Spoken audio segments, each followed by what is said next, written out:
Oke, kembali lagi di Suara Juventini. Kali ini kita akan sedikit membahas tentang review jalannya pertandingan versus Atalanta yang mana ya hasilnya kembali lagi menjadi Bianconeri nggak jadi Bianconeri lagi. Karena kita akhirnya banyak ekspektasi, seri lagi paling. Kejadian bener. Kejadian dah Beneran. malah seri lagi. Ya, kembali lagi bersama gue Bio sebagai host kali ini di episode yang mana akan mengedepankan sedikit review melawan Atalanta dan juga akan membahas Mercato yang langsung digercep nih sama Guintoli kali ini. Ya oke, gua kali ini nggak sendiri bersama teman-teman dari Suara Juventus ini. Yang pertama dari siapa nih yang backgroundnya Juventus Stadium kebanggaan kita. Halo, assalamualaikum. Gue Paundra Juventini dari Prancis. Bareng Kolomuani kayak Kalau datangnya mau ya. nih, Colo Terrorita. Oke, dengan yang memakai baju hitam, yang belakang backgroundnya Oke. angkat piala, udah lama nggak angkat piala Wah, kita ya. udah lama ngangkat piala, jadi gua Uh, mau Udah kan tahun ingatkan. lalu ngangkat. Oke, Supra halo harusnya kemarin nggak teman-teman angkat ya. suara Juventini. Halo teman-teman suara Juventini, gue Ricky dari Portugal, Alberto Costa, bro. Costa. Alberto Dia, Costa. ini kayak narasumbernya dua-duanya nebeng jet pribadi ya kayaknya buat take Ya, kali ini ya. ikut ikut J Medical semalam. Ikut Ikut J jet Medical. medical tapi belum diposting ya. Ya, dipapus lagi postingannya. Ya, nggak lama-lama nih kita mau bahas tentang review tentang imbang lagi, remis lagi nih. Di mana-mana Juventus masih jadi bahan lawakan grup-grup bola ya, karena seri lagi, udah 13 kali seri ya. Jadi kita makin jauh nih sama Kapolista. Nah, apalagi mau peringkat 4 juga kayak rada-rada sulit nih kalau misalkan kita ke depan masih seri-seri juga. Dan juga Hmm. next juga kita lawannya Milan gitu yang kemarin ngalahin kita di Piala Super Italia di Arab. Mas Ponder gimana tanggapannya review sekilas Ya, jalannya sekilas ya. pertandingan? Ya, pertandingan Juve lawan Atalanta ini memang selalu seru ya, selalu menghadirkan pertandingan yang intens ya, cukup intensitasnya tinggi. Yes. Dua-duanya sama-sama saling punya banyak peluang emas, jual beli serangan. Kipernya juga kemarin tampil dua-duanya Ya, sama-sama karena bagus ya. Di Seki musim karena saya musim lalu juga sama, waktu sama. kipernya masih Szczesny juga banyak tuh menyelamatkan peluang-peluang dari kedua tim gitu ya. Kiper-kipernya masing-masing nih. Jadi melihat ya meskipun secara possession Juve agak sedikit bukan sedikit ya, possession kalah jauh dari Atalanta. Tapi memang Atalanta emang gaya mainnya gitu ya. Taktik apa lebih high press dia nge-pressnya tinggi. Tapi justru inilah yang menurut gua dimakan sama Juventus. Ya, Juve tampak lebih tenang gitu ketika di press sama Atalanta. Kelihatan banget itu build up dari Kalulu, Gatti, Locatelli, Thuram itu dia passing ke lebih banyak passing vertikal dan hmm, di depan itu tektokannya Koopmeiners sama Nico Gonzalez tuh malah lebih enak gitu ya nge-build up-nya gitu. Habis ditembokin ya, hmm. dibalikin lagi kemudian langsung umpan jauh ke depan gitu. Nah, itu menurut gua cukup efektif. Beberapa kali di babak pertama justru malah Juve lebih banyak peluangnya ketimbang Atalanta.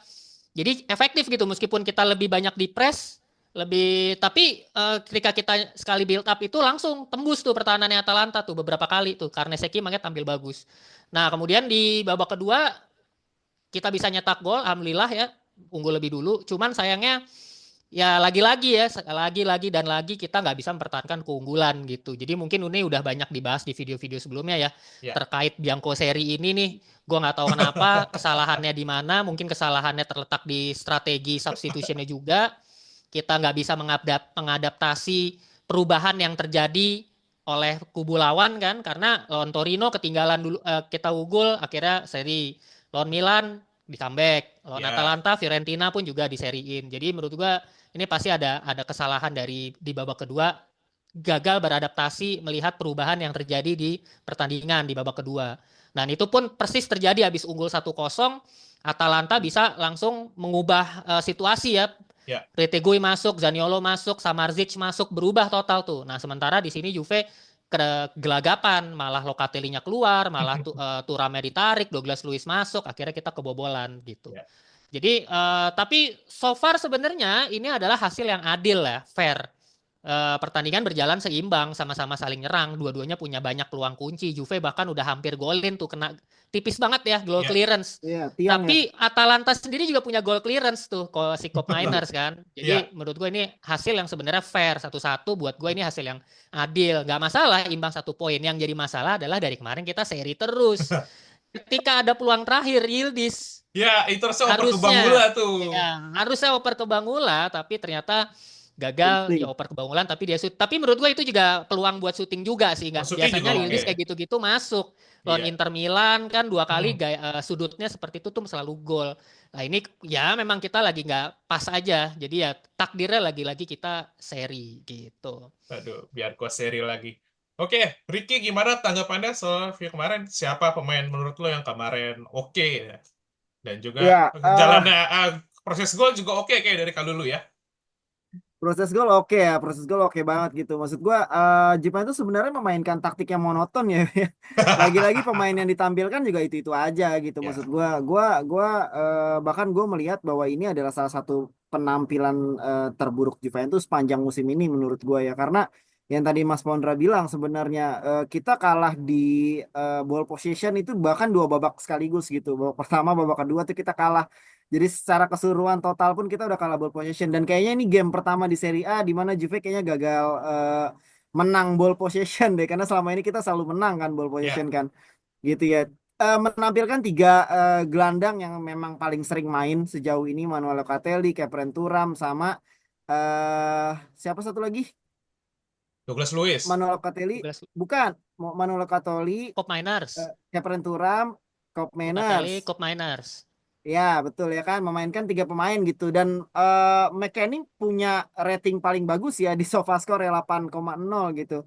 Locatelli 7,4 dan Kepren Thuram 7,1. Jadi menurut gua sebenarnya gelandang nggak tampil buruk-buruk amat ya, cuman Ya, memang bagus ya kemarin ya sebenarnya sebenarnya gelandang-gelandangnya. gelandang tuh bagus ya kan. Nggak tampil buruk-buruk amat gitu. Cuman apa namanya, saluran bola ke depannya sih yang kurang ya. Memang menampilkan Koop Meiners sebagai striker murni atau dibilang false nine gitu ya. Gue bilang sih gagal ya, Mas Pon, karena justru Hmm. Juve kehilangan kreativitas as a team gitu ya. Koop juga cuma punya 1 peluang sejauh ini, sejauh pertandingan berlangsung gitu ya. 1 peluang yang harusnya bisa berbuah gol tapi gagal juga gitu. Justru punya rating paling rendah gitu ya, 6,8. Hancur banget kok Mariners jujur semalam gitu. Padahal bermain lawan mantan tim di depan hadapan pendukungnya yang punya banner cop fuck off gitu ya. Menurut gua harusnya dia bisa menampilkan. Iya ya. Harusnya Iya Sesuatu yang gitu kan? beda ya. ya. Iya, Harus semangat harusnya ada ya. sesuatu yang beda lah yang ditampilkan sama Cop Manners gitu. Terakhir gue lihat Savona ya yang bermain paling buruk gitu ya, dihabisi habis-habisan sama Lukman. Kelihatan kayak bukan lawan sebanding gitu. Padahal Savona juga kemarin udah sempat ngelawan 2 winger City gitu kan, Grealish dan Doku. Tapi tadi malam, kemarin malam tuh bermain buruk banget gitu ya ya. Ya, Satu ya dari parah. 2 pemain yang baik, yang menurut gue bermain paling buruk lah ya, Savona dan Cop Manners sih. Itu sih sejauh ini Hmm. pertandingan. Oke, gue juga kemarin nonton ya. Kayaknya kalau Juventus nggak bisa kill the game, kayaknya seri lagi nih. Bener aja kejadian. Harusnya Benar. kill the game, ya nggak akhirnya malah kebobolan. Salah strategi juga sebenarnya Ya. Mota nih memang harus diruat sebenarnya. Harus ada dipukul dulu mungkin sekali dia biar dia sadar. Jadi Kalau kayak menurut gue emang harus kalah sih Juve sekali nih. ya biar Karena mental mental seri ini menurut gue Hmm. karena kita unbeaten nggak, kita ya menjaga Ya. unbeaten. Yang penting kita jangan kalah nih, jangan kalah, jangan kalah. Akhirnya jadi seri gitu. ya Menurut gue kita kalah dulu sekali. Nah berarti besok bisa lebih all out. Nah ini kayaknya mental pemainnya ini emang jadinya mental seri. Yang penting kita nggak kalah. emang pelatih juga kemarin statement winning is not my ambition. Nah, ini mungkin beda Nah itu sama salah tuh. sama yang Juventus Gianpiero Boniperti dulu bilang ya kemenangan adalah suatu yang penting gitu dan yang penting adalah Iya, kemenangan. Yang sampai di belakang Betul. jersey ditulis itu iya, harusnya filosofinya ngambil dari situ. Ya mungkin Mota masih kebawa suasana dia di Bolonya juga iya. yang penting ya gitu aja lah. Tapi ini kan Ya Juventus Conte aja kan waktu pertama kali ngelatih Juve kan yang pertama kali dia ubah adalah winning mentality yes, gitu. beda Mentalnya banget. dulu Beda banget dulu pas gitu. Conte. Ya, terlepas dari pertandingan ini, gue pengen tahu nih, pemain yang menjadi player of the match-nya dari kedua narasumber siapa aja? Dari Ricky dulu, siapa yang favoritnya kemarin? McKennie gua. McKennie. McKennie mobile sekali ya, McKennie mobile sekali, bahkan di akhir-akhir babak kedua dijadikan sebagai back ya, back sayap ya.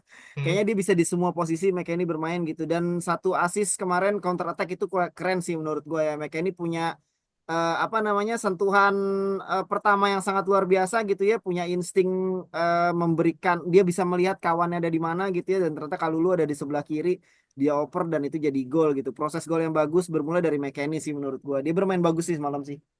Iya, Kemarin malam ya. iya kemarin malam. Mas Pondra, Ya. beda atau sama dengan Ricky? Kalau gua Kalulu menurut gua dia bertugas di lini belakang itu bagus. Kemarin Lugas berapa kali dia intercept mengawal, cara membaca permainan itu bagus, bahkan dipuji komentator juga gitu. Dia reading the game-nya Ya. bagus.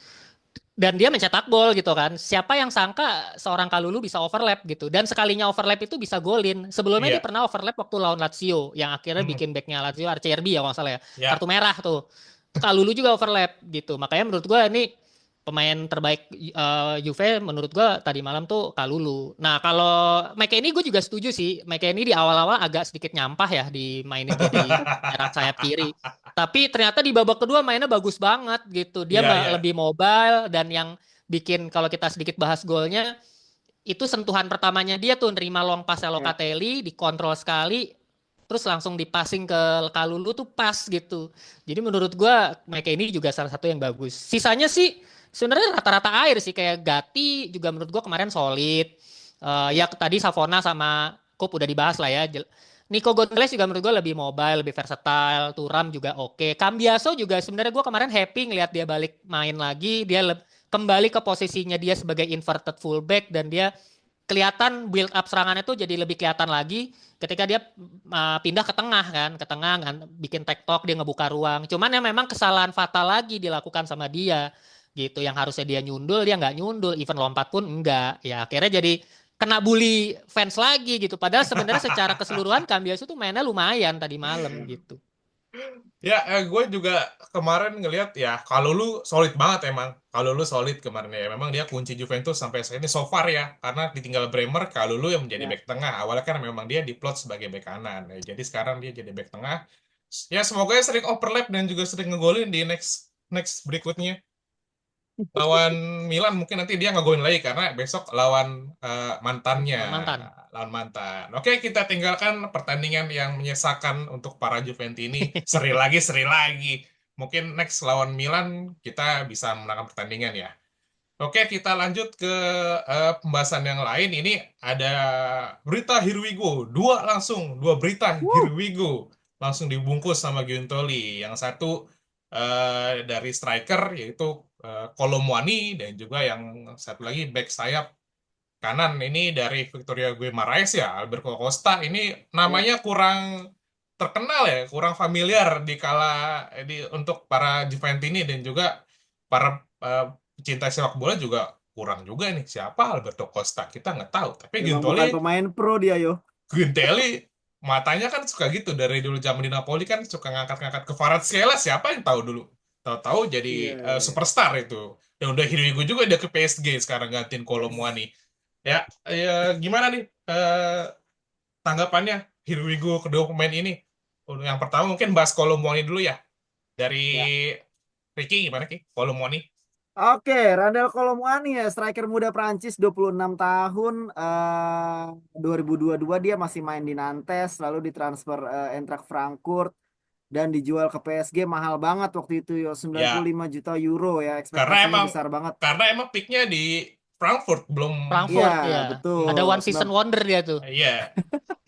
Golnya 95 banyak. juta euro ekspektasinya besar banget waktu itu musim 2023 gitu. Di 2023 dia main 26 kali cetak cuma 6 gol.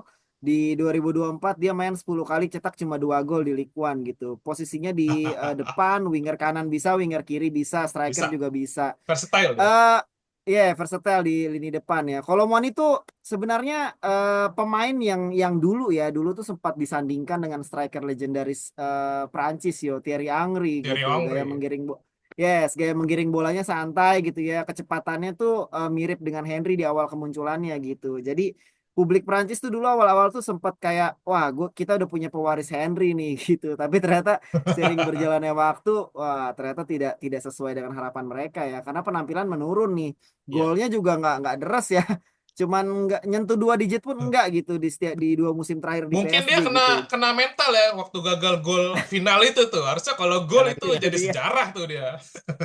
Itu dia makanya makanya waktu Juve ada gosip-gosip datengin dia, sebenarnya kan gua kan lebih prefer ke Zirkzee ya, karena memang Ya, lebih Jersey versatile, terus Zirkzee ya Zigzi. karena memang lebih versatile, dan Mota juga udah kenal udah sama pemain ya ini gitu ya, ya bisa memanfaatkan Zirkzee dengan sangat baik gitu di Bologna waktu itu gitu, tapi ternyata ya klub sudah memilih mendatangkan Kolomwani, jadi kita harus support lah ya kan. Dia kan jadi pesaing Dusan yang semoga aja sih bisa menjadikan persaingan sehat ya di lini depan sih, gue sih berharapnya gitu ya. Kalau misalnya dia bisa cetak gol 1-2 gol di match-match pertamanya, ya bisa jadi Dusan kegeser sih gitu ya. Karena kan sesuai dengan perkataannya Mota di awal pertama kali dia diperkenalkan kan, tidak ada ya. pemain yang aman gitu bermain di posisinya gitu. Siapa yang lebih siap, siapa yang lebih bisa memberikan dampak positif, itu yang akan gue pilih untuk bermain gitu. Itu sih yo kalau dari gue yo. Mas Pondra ada tambahan untuk kedatangan striker baru ini, Randall Colomoni, yang mana kita strikernya krisis banget nih, sampai Nico dijadiin striker. Kalau gue sebenarnya nggak expect terlalu banyak dari Kolomuani ya, karena dia striker udah umur 26 ya, 26 Ya, tahun. Ini kan udah ya, Ya, masa peaknya dia harusnya. Tapi kita sendiri juga tidak melihat sesuatu hal yang luar biasa selama dia di PSG. Yang tadi Frankfurt juga udah disampaikan sama Ricky. Ya ada satu one season wonder yang dia lagi tampil bagus banget saat itu, satu musim itu. Tapi habis itu di PSG pun gue khawatir jangan-jangan dia nggak bisa bermain di tim besar gitu mentalnya. Nah, itu yang gue khawatirkan. Tapi kalau melihat dari kontraknya ya, so far sejauh ini yang kita tahu kan kabarnya dia cuma loan aja. ya, Jadi dry loan. nggak ada option to buy atau obligation apalagi ya, nggak ada pilihan untuk dibeli. Jadi benar-benar akhir musim dibalikin lagi. Feeling gue emang benar-benar cuman untuk strategi jangka pendek aja buat Juve untuk menambah daya gedor di lini depan. Karena seperti yang kita tahu sekarang aja kita nggak ada strikernya kan. Vlahovic cedera beberapa kali. Milik ya, aja sampai sekarang masih di BPJS, masih ngurus BPJS tuh. Terus dan memang idealnya kita punya 3 striker harusnya. Tahun Ya. lalu kita masih punya Moise Kean kan. Kean-nya Mm-mm. dijual, nggak ada yang masuk gitu striker daya gedor striker tunggalnya nih gitu. Nah sekarang kita cuma punya dua-duanya cedera. Akhirnya terpaksa tuh Cop Miners jadi striker, McKennie lah, Nico Gonzalez yang aslinya penyerang Mm. sayap jadi striker juga. Bangula Nah, juga ini sempat ya, yang Mas. Bangula juga sempet, Weah juga sempet. Nah, yang ini akhirnya menurut gue jadi salah satu kebuntuan Juve ya di beberapa pertandingan. Kenapa kita berapa kali sering seri dan susah nyetak gol ya mungkin salah satunya karena kita kurang alternatif pilihan di lini depan Juve gitu. Ya. Selama ini kita mentok dengan Vlahovic. Jika dia main jelek, udah kita nggak punya penggantinya siapa gitu. Kalau musim-musim sebelumnya kita masih ada Higuain, habis Iya. itu ada Morata Hmm. masuk babak kedua gitu kan. Milik aja musim lalu dia masuk kadang-kadang masih suka bikin gol tuh nyundul-nyundul aneh kan. ya, Nah tapi sekarang nggak ada kita babak kedua malah masukinnya Fajoli. Mau nambah daya gedor gimana nah? Masukinnya back kan Iya. Danilo dimasukin. Nah ini dengan masuk ke Kolomuani maksud menurut gue setidaknya kita bisa menambah alternatif gitu. Jadi Hmm. ya, ketika kita lagi buntu nih babak kedua kayak kemarin nih diseriin tuh menit 78 harusnya pemain-pemain seperti Kolomuani itu bisa masuk gitu, nambah striker kita sehingga terjadi perubahan. Ya, kita numpuk di kotak penalti dengan striker untuk bisa mencari kemenangan. Nah, hal-hal kayak gini yang sebenarnya kita perlukan gitu, alternatif-alternatif taktik-taktik baru lah. Jadi kita tidak terbatas sama pemain yang itu-itu aja. Kalau secara teknik menurut gua rata-rata lah kalau menurut si berita yang kita baca gaya mainnya mirip Zirzi ya Iya. ya, ngebuka ruang berani turun ke bawah sehingga kalau dia turun ke bawah ngebuka ruang tuh nanti yang golin lebih banyak dari sisi sayap katanya gitu cuman ya gua nggak berharap banyak lah. Dia bisa yang penting dia bisa sehat aja bersaing dengan Vlahovic kalau perlu bisa kalau Vlahovic lagi buntu ya kita ganti-gantian lah dengan Kolomuani gitu jadi itu yang mungkin gua harapin Ya. Gue sih berharap juga kalau Muan ini jadi solusi ya buat ya, keterbelakangan kemampuan Juventus dalam menggedor mencetak gol. gawang lawan dan terlebih lagi mencetak gol gitu. menjadi solusi ya. Vlahovic sekarang lagi apa ya? Lagi kayak kurang gairah kayak depan gawang.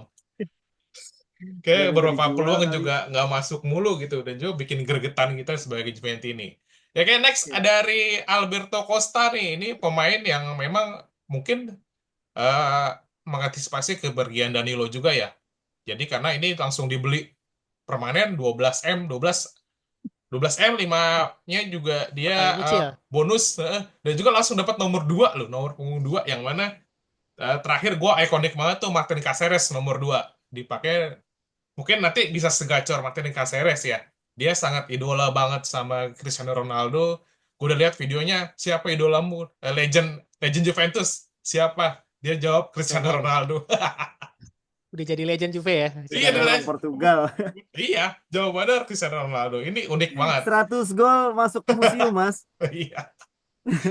3 Buat musim Pondra doang padahal. gimana tentang kedatangan pemain belakang Alberto Costa ini? Gue sih Iya. sebagai Juventus ini ya berharap ada suatu perubahan. Langsung Mota besok lawan Milan langsung ganti strategi dengan kedatangan si Alberto Costa jadi 4-3-3, awalnya 4-1-4-1 atau 4-2-3-1, sekarang langsung berubah jadi 4-3-3 setelah kedatangan Costa ini. Kalau gua ngelihat Alberto Costa nih, gue bilangnya kayak pemain Pokemon jenis baru ini ya. Jadi kita nggak tahu dia siapa gitu. Entah dari mana, bahkan klubnya sendiri juga kita semua tahu kalau klub Hmm, Portugal itu yang kita tahu kan Benfica, ya, Porto, even eh, Braga atau Boa ya, Vista deh yang Boa bajunya Vista, kotak-kotak kayak papan catur kan. Sporting Setidaknya itu Lisbon ya masuk Mas kita ya. ada Sporting Lisbon gitu. Ini Victoria, gue Marais gitu kan. Sekarang aja ada di posisi 6 apa posisi 7 tuh di Liga Portugal gitu. Ah, ini dia dapat Pokemon jenis apa ini Juntoli nih. Ini kalau gua ngeliatnya kayak zaman-zaman kita kemarin dapat Kayo Jorge, Bentancur Yes. tuh kan datang dari Amerika Latin gitu. Ya tapi anyway, sebenarnya ini adalah upaya sih. Yang gue lihat adalah bukan dari segi pemainnya ini siapa gitu kan. Kita sendiri juga kalau dilihat dari gaya mainnya kita juga nggak ada yang tahu nih gaya mainnya si Albert Hmm, Costa ini seperti apa. Kalau kita lihat dari highlightnya sih kelihatannya wing back yang iya, lebih speed banget agresif ya. ya. Ya kecepatan, agresif dan musim ini dia udah mencetak 3 assist gitu.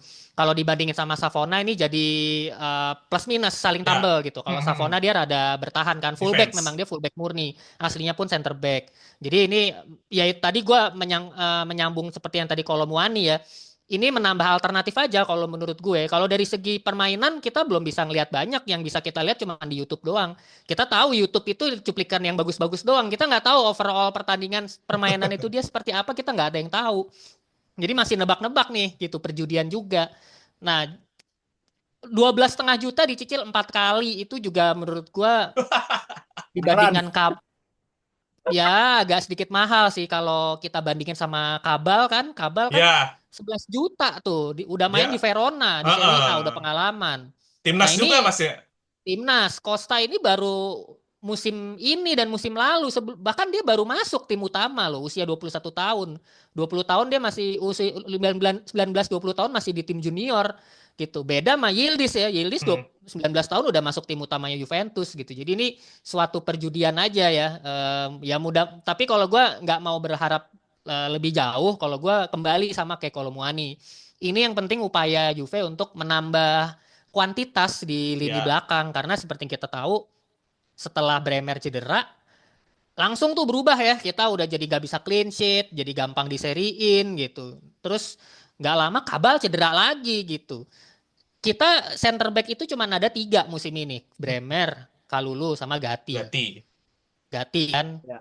lah Bremer cedera gitu kan harusnya idealnya itu kita punya center back tuh 4 idealnya apalagi bermain di 3 kompetisi kayak gini bahkan 4 nanti di Piala Dunia antar klub itu idealnya harus 4 kalau kita main 4 back center backnya ini kita cuma punya 3 Danilo akhirnya dijadiin center back dan kita kedatangan lagi Yuan Kabal kan Kabal ini posisinya back kiri backupnya Cambiaso back kanannya Savona sama Danilo Kabalnya cedera juga gitu jadi ya udah Cambiaso main terus sampai akhirnya dia cedera juga Hmm. Danilo inkonsistensi Ya, Kalulu sama Gatti pun juga bisa jadi mereka kelelahan gitu lelah sih enggak tapi lebih ke mentalnya udah too much aja gitu memainkan Ya. begitu banyak pertandingan gitu. Kalau kita bilangnya apa? Overwhelm ya, kerjanya tuh terlalu Mhm. banyak gitu. Ya. Capek fisik sih enggak, tapi capek mental gitu. Mereka terus-terusan bermain itu juga mereka perlu rehat, nggak ada pergantiannya. Nah, dengan masuk ke Albert Costa menurut gua ini jadi lebih menambah kreasi di lini belakang, alternatif pilihan. Nanti mungkin Cambiaso bisa di fokus di kiri, mungkin Savona bisa ke tengah, atau Cambiasonya pindah ke kanan. Entah gimana ya, nanti bisa diatur lah.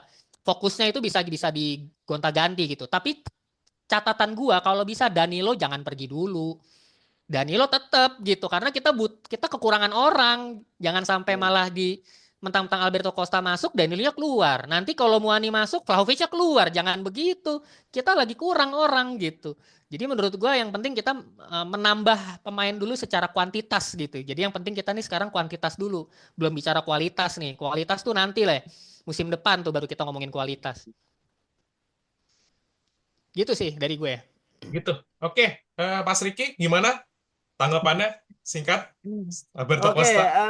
Alberto Costa tuh nickname ya, namanya tuh Alberto Oliveira Bayo ya. Nama aslinya tuh Alberto Oliveira Bayo gitu. Gak ada 10 match, Costa-Costanya ya. gak ada Costa-Costanya. 10 match, 0 gol, 3 assist. Ya, kalau untuk ukuran 21 tahun baru masuk tim utama ya memang udah ketinggalan ini pemain, masa mudanya kemana gitu. Jadi memang ini sebuah perjudian, sekali lagi gua apa namanya, menurut gue ini sebuah perjudian gitu ya. Apa namanya, 13 juta euro, 216 miliar rupiah. Lumayan loh itu untuk pemain muda yang memang belum pernah main di level tertinggi sepak bola gitu. Dia bahkan musim ini pun baru masuk tim utama Vitória Guimarães, setengah musim udah ditransfer gitu. Jadi memang baru banget ini pemain gitu. Ya tadi Mas Mondra udah bilang memang untuk memperkuat lini pertahanan ya, makanya pemain muda yang katanya menjanjikan ini didatangkan gitu. Kompetisinya langsung mungkin akan duel head to head sama Nicolas Savona udah pasti, karena memang sama-sama berposisi sebagai bek kanan. Walaupun Nicolas Savona kan awal-awalnya kan bek tengah ya katanya ya, bener ya Ya. Mas Mon ya? Bek tengah ya kan. Jadi memang kehilangan bek kanan, apalagi Danilo, katanya antisipasi untuk Danilo pergi. Ya udah, memang nggak ada bek kanan lagi sama sekali gitu. Jadi dua orang ini akan berkompetisi langsung lah gitu ya. Kalau dilihat dari level internasional sebenarnya udah pernah masuk tim Portugal tapi U20. Dia udah 2 pertandingan, debut udah di Maret 2023 gitu. Jadi sebenarnya mungkin kitanya aja kali ya ketinggalan nama dia gitu ya. Mungkin di luar sana udah pada tahu kali gitu U20 timnas Portugal gitu ya. Ya sekali lagi ini perjudian. Gua nggak punya banyak kata-kata untuk pemain ini karena memang pemain ini baru banget. Bahkan sebelum Juve ngincar dia pun kita nggak ada yang tahu kayaknya pemain ini siapa gitu ya. Jadi ya semoga bisa berdampak positif aja lah buat permainan Juventus ya, bisa menambah orang karena memang kita kekurangan banget sih saat ini. Ya. Gitu. Ya, semoga sebuah pemain yang datang bisa menghadirkan kemenangan untuk Juventus. Amin. Ya, Amin. akhir kata, terima kasih buat Mas Pondra dan juga Ricky yang udah ngasih Ya, unek-uneknya dan juga selebrasi kita kedatangan dua pemain. Juga buat teman-teman yang mau join di sini bisa langsung ke di bawah sini ada join atau member, nanti langsung bisa langsung seperti ini, nanti ada paket dari Buffon dan juga Del Piero, bisa langsung kamu klik dan join, nanti bisa ikutan take on air atau off air bersama Suara Juventus ini. Akhir kata dari kami, Vino alla fine, Forza Forza Juve! Juve. Juve!